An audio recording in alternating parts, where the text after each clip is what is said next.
Assalamualaikum warahmatullahi wabarakatuh. Selamat pagi. Semoga selalu dalam kondisi sehat walafiat ya. Tetap terjaga kesehatannya di tengah pandemi COVID ini. Semoga selalu terlindungi bersama Allah Subhanahu wa taala. Oke, anak-anakku sekalian, kemarin kita sudah belajar mengenai beriman kepada malaikat.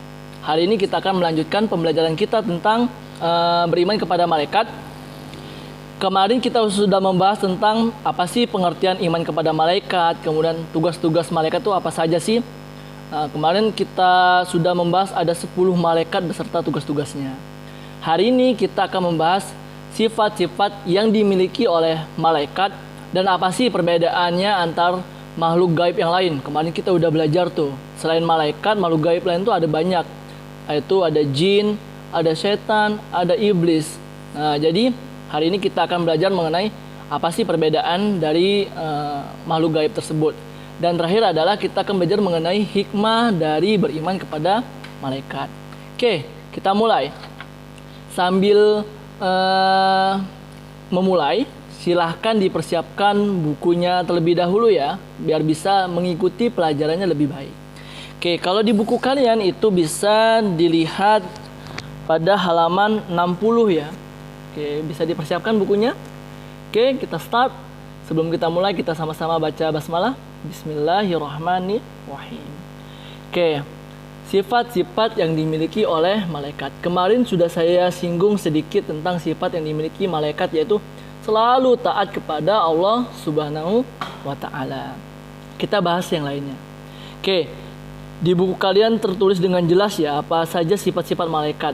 Yang pertama, selalu taat kepada Allah dan tidak pernah menentang perintah Allah sama sekali. Jadi seperti yang sudah saya sampaikan kemarin, malaikat itu disuruh sujud terus.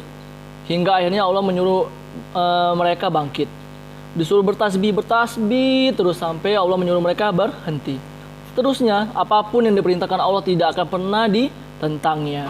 Kemudian, malaikat itu tidak memiliki jenis kelamin. Tidak ada satupun dalil di Al-Quran ataupun hadis yang menjelaskan jenis kelamin dari para malaikat ya, laki-laki atau perempuan, tidak ada yang mengetahuinya, hanya Allah yang tahu. Kemudian malaikat itu tidak mempunyai hawa nafsu ya, berbeda dengan setan atau iblis atau jin dan juga manusia. Kita memiliki hawa nafsu, sementara para malaikat itu tidak ada hawa nafsu. Hawa nafsu itu bukan hanya sekedar tentang hasrat seksual saja ya, tapi amarah, rasa lapar, rasa haus, rasa dengki, iri, kemudian rasa lelah, dan lain sebagainya, itu merupakan hawa nafsu yang kita miliki. Sementara malaikat itu tidak memilikinya. Oke, selanjutnya malaikat itu selalu bertasbih dan beribadah kepada Allah Subhanahu wa taala. Nah, kemarin kita sudah singgung ya bahwa tugas utama para malaikat itu adalah bertasbih, kemudian berzikir, beribadah kepada Allah Subhanahu wa taala. Kemarin sudah saya tanyakan, misalnya nih, kalau malaikat Jibril kan tugasnya menyampaikan wahyu nih. Kalau dia sekarang tidak menyampaikan wahyu, apa sih tugasnya? Ya tadi, berzikir, bertasbih, mengingat Allah, menyembah Allah dan sebagainya. Jadi tugasnya hanyalah beribadah. Oke. Kemudian yang kelima, para malaikat itu dapat menjelma ke dalam berbagai bentuk sesuai kehendak Allah. Nah, pernah suatu ketika Rasulullah itu didatangi para malaikat, namun bukan dalam bentuk malaikat, tapi dalam bentuk manusia ya, manusia yang tampan, yang tubuhnya bagus dan lain sebagainya. Para sahabat tidak mengetahui bahwa itu malaikat, karena para malaikat menyerupai saat itu malaikat Jibril ya, menyerupai sosok manusia atau pemuda yang gagah dan tampan.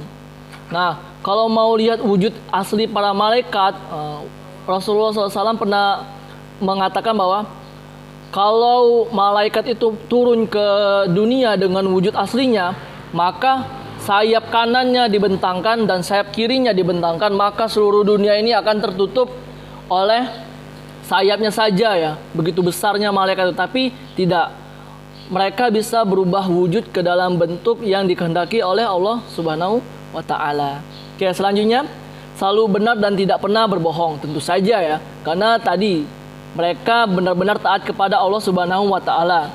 Nah, Kalau malaikat itu mempunyai hawa nafsu untuk berbohong, tentu saja firman-firman Allah itu tidak akan tersampaikan dengan baik. Ada kesalahan-kesalahan yang tersampaikan kepada para rasul, tapi tidak ya.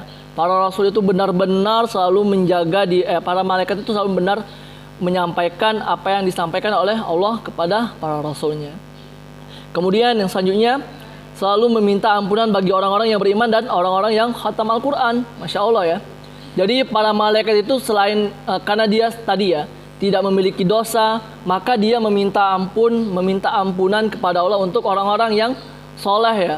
Seperti yang kita ketahui bahwa kalau di sepertiga malam salat tahajud itu para malaikat itu mendoakan kita, ya Allah ampunilah orang ini, ampunilah orang ini. Bahkan di malam Lailatul Qadar, Masya Allah ya, malam 1000 bulan yang pahalanya begitu besar ya, malam yang semua pahala itu sangat tinggi sekali nilainya. Di saat itu kenapa para malaikat berbondong-bondong turun dari langit mendoakan orang-orang yang beribadah ketika malam Lailatul Qadar. Malaikat itu sangat senang sekali dengan orang-orang yang beribadah ya, sangat senang sekali dengan orang-orang yang mencintai Al-Quran, sehingga selalu didoakannya untuk selalu dimintai ampunan kepada Allah. Oke, yang terakhir adalah malaikat tidak beranak, tidak berayah, dan juga tidak beribu, karena mereka juga tidak menikah. Jadi Allah menciptakan malaikat ya sudah diciptakan, bukan dari berkembang biak seperti manusia, seperti jin, seperti setan, seperti iblis. Tidak ya, malaikat itu diciptakan langsung sebagai seutuhnya malaikat. Jadi tidak ada yang namanya perkembangbiakan dari malaikat. Oke, itu adalah sifat-sifat dari para malaikat. Nah, apa sih perbedaannya Pak dari makhluk gaib lainnya? Tadi sudah saya singgung ya, tadi ada beberapa perbedaan yang nyata dari malaikat dan makhluk gaib lainnya. Oke, kalau di buku kalian tuh ada di halaman 61 ya, bisa kita buka, kita baca bersama-sama. Perbedaan antara malaikat, jin, setan atau iblis. Nah, dari asal pembentukannya saja sudah berbeda ya. Malaikat itu diciptakan dari nur atau cahaya. Sebagaimana hadis riwayat Muslim, malaikat diciptakan dari cahaya, jin diciptakan dari nyalanya api, dan manusia diciptakan dari apa yang telah diterangkan kepadamu, yaitu tanah. Ya, sudah dibahas ya. Kalau jin dari api, setan juga dari api. Nah, sudah jelas sekali ya, dari pembentukannya saja sudah berbeda. Malaikat dari cahaya, sementara jin dan setan itu dari api. Oke, kemudian dari segi ketaatannya kepada Allah Subhanahu wa Ta'ala. Nah, ini bisa kita lihat dengan sangat kontras ya. Kalau malaikat tadi itu sangat taat, sementara iblis itu sangat kufur atau tidak pernah taat, maka jin ini sangat spesial ya, sama seperti manusia. Ada jin yang taat, ada jin yang tidak taat, atau ada jin yang beriman, ada jin yang tidak beriman, sama seperti manusia. Itulah kenapa Allah memerintahkan di dalam Al-Qur'annya itu, hai bangsa jin dan manusia, kamu diciptakan untuk beribadah kepada Allah. Bukan malaikat, bukan iblis ya, atau setan ya. Karena malaikat pasti beribadah. Kalau setan itu pasti kufur, sementara jin dan manusia itu memiliki hawa nafsu dan akal pikiran, sehingga mereka ada yang taat, ada yang tidak. Bedanya manusia itu nyata, tampak nyata, bukan makhluk gaib, sementara jin adalah makhluk gaib atau yang kasat mata. Oke, kemudian dari sifat-sifatnya juga tentu saja berbeda ya. Kalau malaikat tadi bisa kita ambil dari sifat-sifatnya tadi, ada yang tidak memiliki nafsu, selalu beribadah, bertasbih, tidak memiliki jenis kelamin dan sebagainya tadi. Sementara jin diciptakan untuk beribadah kepada Allah tadi, ada yang tidak taat, ada yang taat, kemudian ada yang beriman, ada yang kafir pula. Nah, sama seperti manusia, tidak lebih jauh berbeda dari manusia, hanya saja tadi makhluk gaib, sementara manusia adalah bukan makhluk gaib.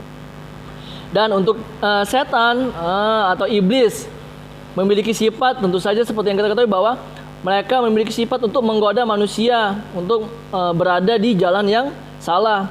Kemudian selalu bersikap sombong seperti yang kita ketahui ketika Nabi Adam diciptakan, iblis dan seluruh penghuni surga disuruh sujud kepada Nabi Adam alaihissalam, tapi iblis tidak mau karena kesombongannya. Aku diciptakan dari api ya Allah, dan Nabi Adam ini diciptakan dari tanah. Sementara aku yang paling mulia, dia tidak. Nah, kesombongan itulah yang dimiliki oleh setan atau iblis. Nauzubillah min zalik ya. Jangan sampai kesombongan itu terdapat dalam diri kita. Karena kata Rasulullah SAW, orang yang memiliki kesombongan sebiji darah pun dalam hidupnya itu bahkan bisa dikatakan sulit untuk bisa masuk ke dalam surganya Allah Subhanahu wa Ta'ala. Karena tentu saja itu tadi adalah sifat dari iblis. Jadi semoga kita bisa menjauhi ya sifat-sifat dari iblis ya. Oke. Itulah tadi sifat-sifat dari malaikat, jin dan juga iblis atau setan.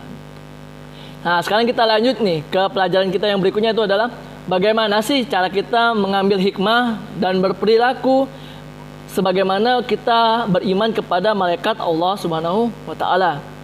Nah, di buku kalian itu ada di halaman 62 ya. Ada banyak sekali, sebenarnya banyak sekali ya cara untuk kita bisa berperilaku sebagaimana kita mencontoh para malaikat. Yang pertama, kita bisa selalu meningkatkan keimanan kita kepada Allah Subhanahu wa Ta'ala sebagaimana para malaikat yang tidak pernah membantah perintah Allah Subhanahu wa Ta'ala. Kemudian mendorong untuk terus meningkatkan kualitas pribadi dengan melakukan perbuatan-perbuatan yang terpuji. Ya, tadi malaikat tidak pernah ya berbuat salah, berbuat dosa. Makanya kita harus mencontoh para malaikat walaupun kita tidak akan sempurna para malaikat. Kemudian bermoral. Di sini maksudnya adalah kita harus memiliki karakter yang sopan santun, yang tata keramanya ada dan sebagainya. Kemudian tidak sombong, sebagaimana malaikat selalu taat dan patuh kepada Allah, tidak pernah menyombongkan dirinya walaupun pasti malaikat sudah berada di dalam surganya Allah Subhanahu wa Ta'ala. Suka mendoakan kebaikan orang lain, kemudian senantiasa berzikir kepada Allah, berbuat kebaikan dengan ikhlas ya, sebagaimana malaikat ya mendoakan kita dengan ikhlas ya, tidak mengharapkan apapun dari kita, tapi mereka selalu mendoakan kita untuk selalu diampuni oleh Allah Subhanahu wa Ta'ala. Kemudian sering bersedekah sebagaimana tadi ada tugas-tugasnya para malaikat, yaitu adalah memberikan rezeki dan menurunkan hujan. Malaikat Mikail, kita harus juga mencontoh perilakunya, itu ada memberikan rezeki kepada orang-orang yang tidak mampu. Nah, dan masih banyak lagi hal-hal yang bisa kita contoh dari para malaikat tersebut. Nah, jadi silakan anak-anakku sekalian untuk mengambil hikmah-hikmah yang ada pada para malaikat. Sehingga apa? Sehingga apa yang kita perbuat di dunia ini semakin menunjukkan ketaatan kita kepada Allah Subhanahu wa Ta'ala sebagaimana para malaikat yang selalu taat kepada Allah Subhanahu wa Ta'ala.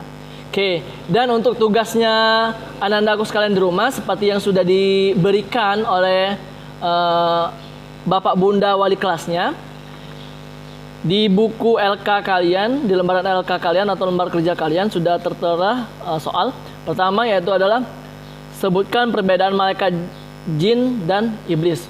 Mudah ya, tadi sudah saya sampaikan ya, tinggal kalian cross check lagi benar atau tidak. Oke, kemudian yang kedua, apa yang bisa kamu teladani dari sifat yang dimiliki malaikat? Silakan tuliskan, Pak, aku pengen seperti ini, sebagaimana para malaikat. Silakan dituliskan. Oke, so it's all about our study today. Terima kasih atas perhatiannya. Semoga ilmu yang disampaikan selalu bermanfaat. Sampai jumpa di pertemuan selanjutnya. Kita akhiri dengan lafaz hamdalah, alhamdulillahirabbil alamin. Saya akhiri, wassalamualaikum warahmatullahi wabarakatuh. See you.